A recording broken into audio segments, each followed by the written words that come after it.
সুনীল গঙ্গোপাধ্যায়ের না পাঠানো চিঠি। মা, তুমি কেমন আছো? আমার পোষা বেড়াল ঘোঁচু, সে কেমন আছে? সে রাত্রিরে কার পাশে শোয়? দুপুরে যেন আলী সাহেবদের বাগানে না যায়। মা, ঝিঙে গাছে ফুল এসেছে।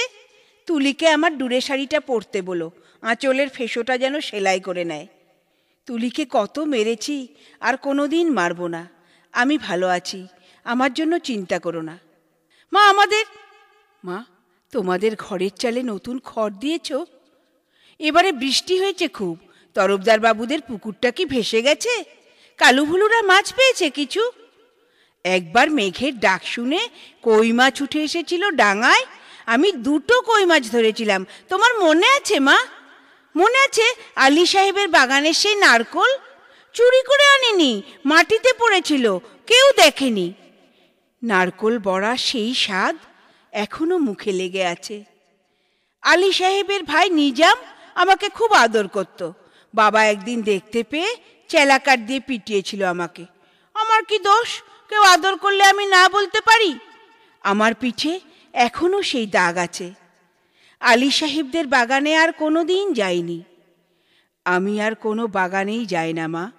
সেই দাগটায় হাত বুলিয়ে বাবার কথা মনে পড়ে। বাবার জন্য আমার খুব কষ্ট হয়। আমি ভালো আছি, খুব ভালো আছি। বাবা যেন আমার জন্য একটুও না ভাবে। তুলি কি এখনো ভূতের ভয় পায় মা? তুলি আর আমি পুকুর ধারে কলা বউ দেখেছিলাম, সেই থেকে তুলির ফিটের ব্যারাম শুরু হলো। দাদা কলা গাছটা কেটে ফেলল। আমি কিন্তু ভয় পাইনি, তুলিকে কত খেপিয়েছি। আমার আবার মাঝরাত্রিরে সেই কলা বউ দেখতে ইচ্ছে করে। হ্যাঁ, ভালো কথা, দাদা কোনো কাজ পেয়েছে? নূপুরবাবু যে বলেছিল বহরমপুরে নিয়ে যাবে।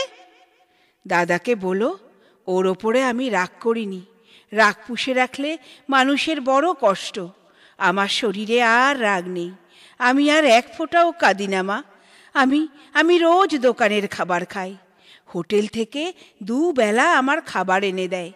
মাংস মুখে দিই, আর তুলির কথা, কালুভুলুর কথা মনে পড়ে।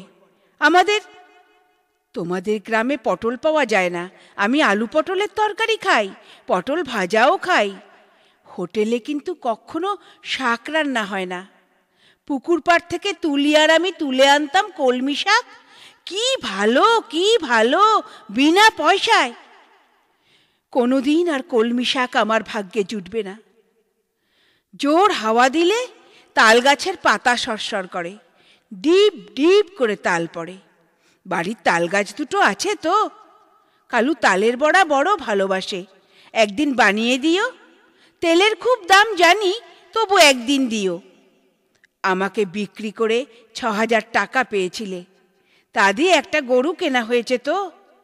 সেই গরুটা ভালো দুধ দেয়। আমার মতো মেয়ের চেয়ে গরু অনেক ভালো। গরুর দুধ বিক্রি করে সংসারে সুসার হয়। গরুর বাছুর হয়, তাতেও কত আনন্দ হয়। বাড়িতে কন্যা সন্তান থাকলে কত জ্বালা। 2 বেলা ভাত দাউড়ে, শাড়ি দাউড়ে, বিয়ের জোগাড় করো রে। হাবলু, মিজান, শ্রীধরদের থাবা থেকে মেয়েকে বাঁচাও রে। আমি কি বুঝি না? সব বুঝি, সব বুঝি। কেন আমায় বিক্রি করে দিলে তাও তো বুঝি।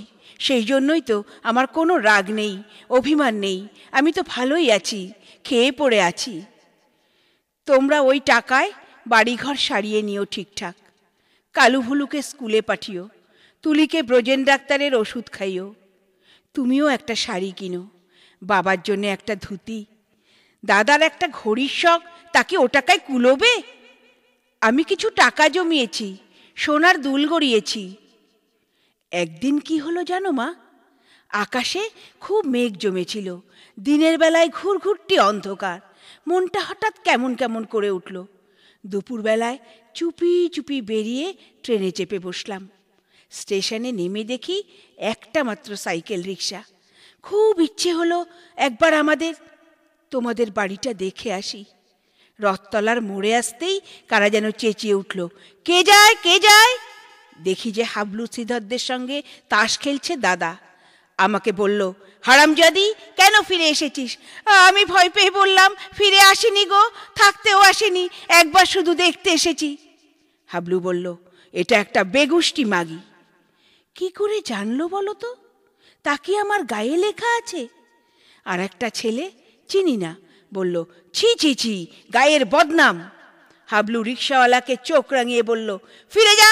আমি বললাম, দাদা দাদা, আমি মায়ের জন্য কটা টাকা এনেছি, আর তুলির জন্যে। দাদা টেনে একটা চড় কষালো আমার গালে। আমাকে বিক্রির টাকা হকের টাকা, আর আমার রোজগারের টাকা নোংরা টাকা। দাদা সে পাপের টাকা ছোবে না, ছিনিয়ে নিল শ্রীধর, আমাকে দূর দূর করে তাড়িয়ে দিল। আমি তবু দাদার ওপর রাগ করিনি। দাদা তো ঠিকই করেছে। আমি তো আর দাদার বোন নই, তোমার মেয়ে নই, তুলির দিদি নই। আমার টাকা নিলে তোমাদের সংসারের অকল্যাণ হবে। না না, আমি চাই তোমরা সবাই ভালো থাকো, গরুটা ভালো থাকুক, তাল গাছ দুটো ভালো থাকুক, পুকুরে মাছ হোক, খেতে ধান হোক, ঝিঙে গাছে ফুল ফুটুক। আর কোনোদিন ওই গ্রাম অপবিত্র করতে যাব না। আমি খাট বিছানায় শুই, নীল রঙের মশারি, দোরগোড়ায় পাপোশ আছে, দেওয়ালে মা দুর্গার ছবি, আলমারি ভর্তি কাচের গ্লাস, বন বন করে পাখা ঘোরে, সাবান মেখে রোজ চান করি। এখানকার কুকুরগুলো সারা রাত ঘেউ ঘেউ করে। তাহলেই বুঝছো কেমন আরামে আছি আমি। আমি আর তোমার মেয়ে নই, তবু তুমি আমার মা। তোমার আরও ছেলে মেয়ে আছে, আমি আর মা পাবো কোথায়? সেই জন্যই তোমাকে চিঠি লিখছি মা। তোমার কাছে একটা খুব অনুরোধ আছে, তুলিকে একটু যত্ন করো। ও বেচারি বড় দুর্বল, যতই অভাব হোক তবু তুলিকে তোমার পায়ে পড়ি মা। তুমি বাবাকে বুঝিয়ে বলো, তুলিকেও যেন আমার মতো আরামের জীবনে না পাঠায়।